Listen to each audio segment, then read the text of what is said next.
yung first impression mo nung nalaman mo na wala na si Mother? Alam mo, kasi nasa wake kami ni Alexa Gutierrez noon. Nung nalaman namin na wala si Father Emily. Tapos, yun na, yung next na nalaman ko si Mother, naisip ko agad si Miss Rosel. Sabi ko na, alam ko talagang mommy and daddy's girl talaga siya.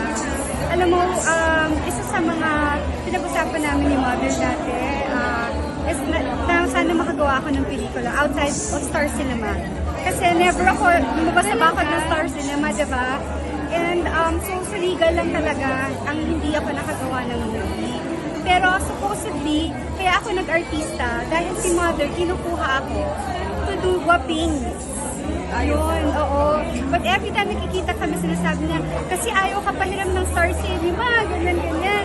So, yun, and then nagawa namin yung Lovers and Liars. So, sabi nga namin, sabi ko nga, nag-usap kami ni Miss Rosel kahit papano, natuloy naman kahit papano, kahit sa TV lang, yung kasama ko ang legal team, si Mother. And yung impact na ginawa niya sa buhay ng ate ko, si Gretchen, legal baby si Gretchen. So, yes, oo. So, ako proxy ng ate ko ngayon rin.